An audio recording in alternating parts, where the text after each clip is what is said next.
and we decided, there's a lot of people that didn't either get to go to their prom or didn't get to go to their prom with who they wanted to. So we were like, let's do a big queer prom redo.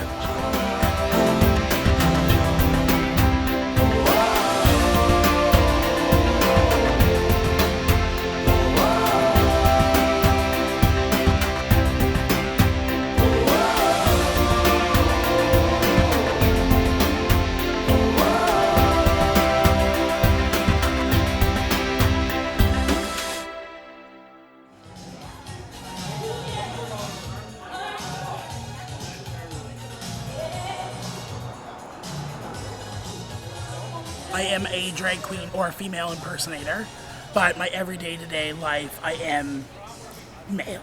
This actually just started about 2 years ago. I was living in Halifax and I got the opportunity to do a drag show contest for Pride Week. But this is not something that I always did growing up or whatever. I didn't even come out until I was 21. It was when I started working as a hairstylist and we were away on a convention. And I was just like, I can't hide this anymore. So I did end up telling everyone I worked with. And then eventually going on, it's a small town here, so people talk. And then I just figured, you know what? It's time to let everyone know. 21 was the breaking point. I actually dated females. I was in a relationship for 3.5 years with the same girl before I actually came out. A lot of hiding things and secrets and I just knew I didn't want to live my life like that. I feel like Cape Breton has actually made leaps and bounds over the last couple of years. You're always going to have your people that don't understand or don't quite get it. But for the most part, I feel actually comfortable living here and being the only working drag queen here in Cape Breton and living my every day-to-day life here. I don't have any issues, and people are great. Like, everyone thinks it's so cool that I do drag, and they're all like, oh my god, I want to see a show. And we've had a few shows here that have been sold out. Like, people are actually supporting it, and I mean, Cape Breton has come a long way. Before I came out, I was never really anything but me. I just left that part out. Nobody really asked. If they did, I kind of blew it off as whatever. But when I came out when I was 24, I'm kind of dramatic. Go figure. So go big or go home. So I came out on my 24th birthday to my best friend, and then I told a few select people, and then on the very following birthday, on my 25th birthday, I came out to my best friends. The next night, I came out to everybody. And I made a spectacle about it and showed up at a local bar and did a lot of gay things. You should have had me there with the camera. Yes. We had some troubles at the first apartment that we were in. We were out with friends and we had a couple of drinks and the grass was slippery and there was a little embankment going down and I helped Paul down over. I was a little drunk. Not, yeah. He was a little impaired. A little bit. And anyway, I was just helping him down over the embankment. And we turned around the corner and there was 8 or 9 people out there drinking and doing their thing. And in like the common way, in the back common way. So we had to pass their door to get to our apartment door. And they just started screaming. And then there's a beer bottle going. The cops came, there was 4 of them, and I heard the police officer come out and he's like, really? This is 2013 and we have to do this? And the guy tried to pin it on me. It was my fault. And yes, it's his fault. He said, oh yeah, he said, he's egging me on. It was his fault, he started it. And the police said, okay, you're all going away from here now, you are dispersing. We're going to come back and check and make sure that you're all gone. I told my landlord about it, and my biggest fear was my car was parked right there. So I said, they're going to do something with the to great my big car. Pride Cape Breton bumper sticker. Yeah. And the very next day he came in with a great big street light and hung it from the house right up over the car so that, to make sure that it was safe from them, right? And I didn't feel safe.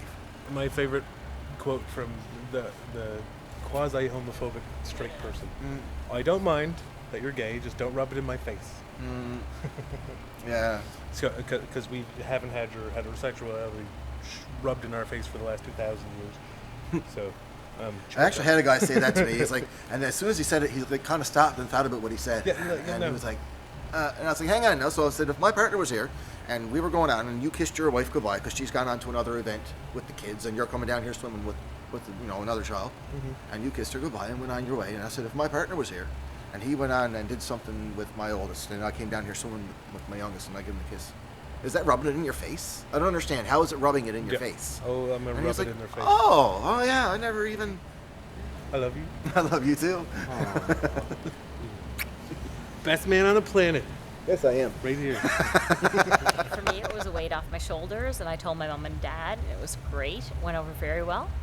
And family, absolutely the same thing. At first, I came out as bisexual because I was really confused, but I knew I was interested in females more than men, so I didn't know what other word to describe it as. The first person I told was my mother, and she actually called my father and asked him to ground me because they are separated. My dad said he knew the whole time that I was dating women and interested in women, so he thought it was ridiculous. So my dad was really, really supportive. When I would go out on the weekends, my mom would say, do you have a boyfriend? Do you have a girlfriend? Always ask both sides. So I knew it was going to be cool. Love is love. Exactly. It really is. Yeah. My son has never seen a difference. I don't think your daughter has either. No, she hasn't. She's grown up with it, and she sees no difference. It's the exact same thing. If you love somebody, it doesn't matter what gender they have. I've been in Montreal for a little while, and I've been going to some queer events.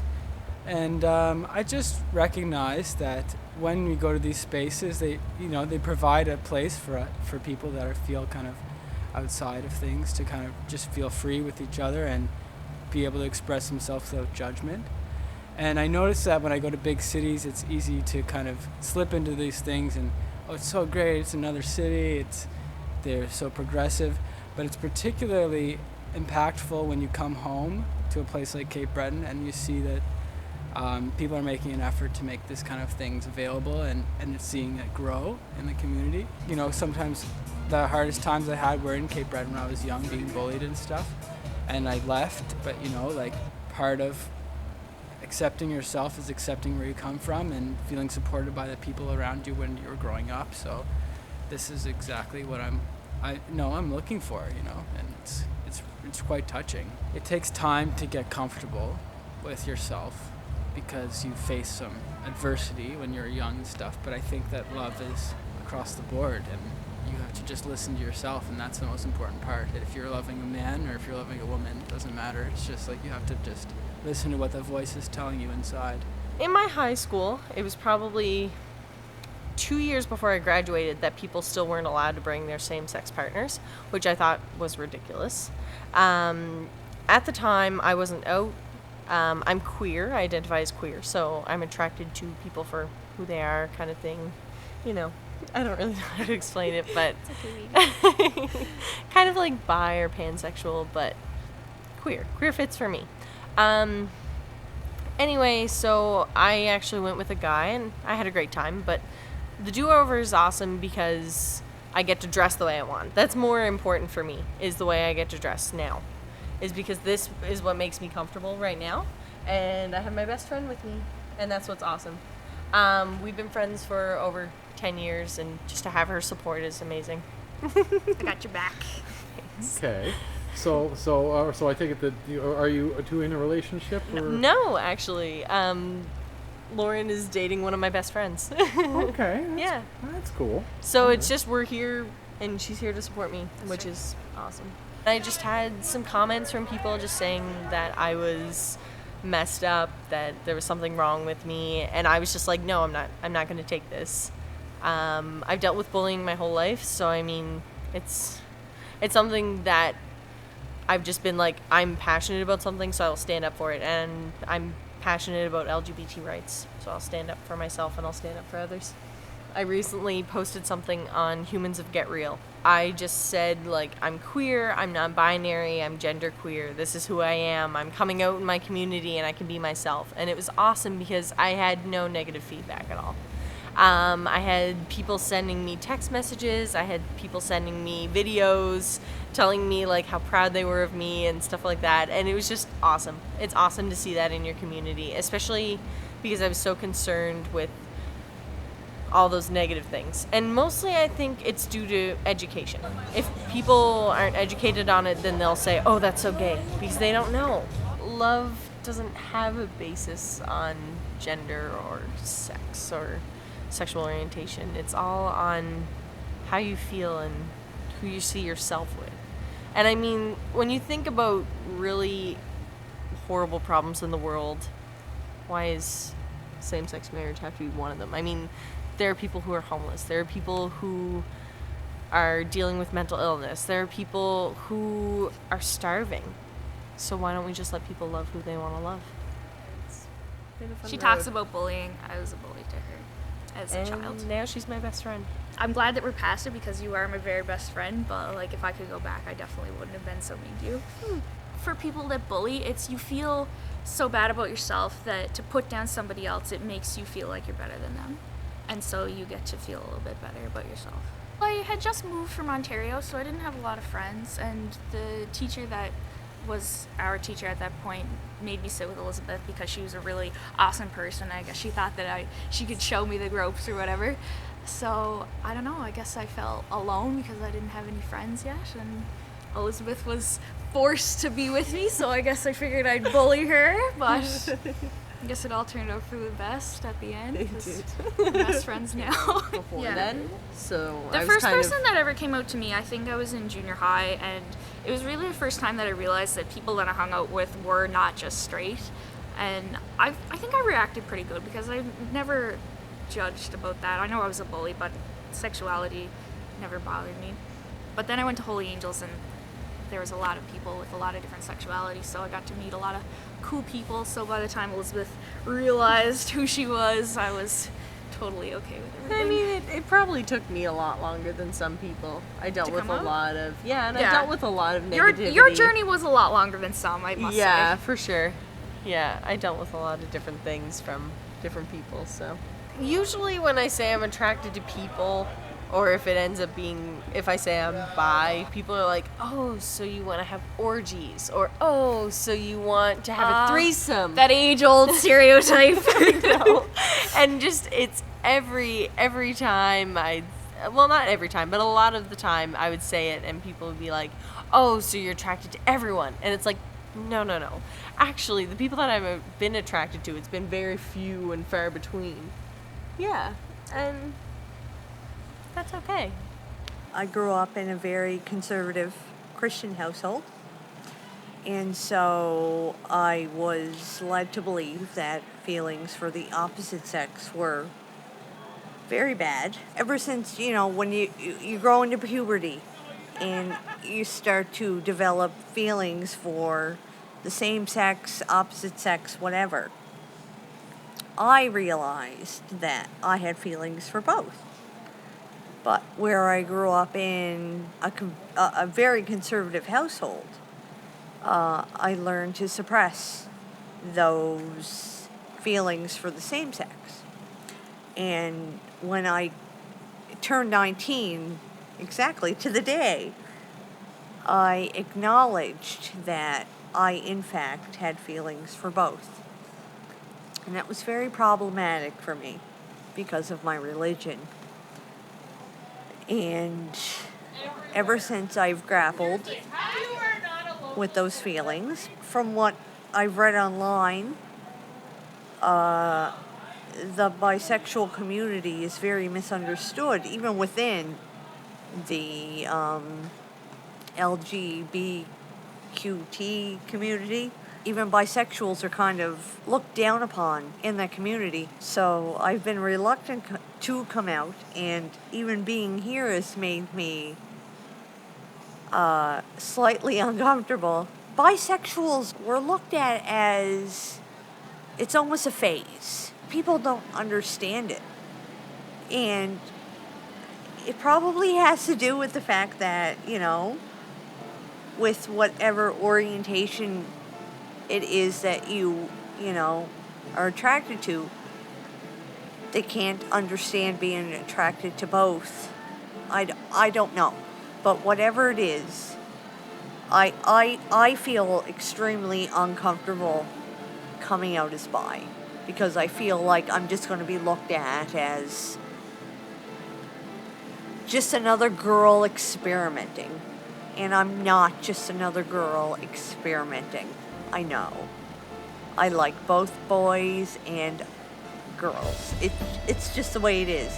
But with the gay community, and the straight community, I don't feel accepted either way. Just because you don't understand it doesn't mean it's not true.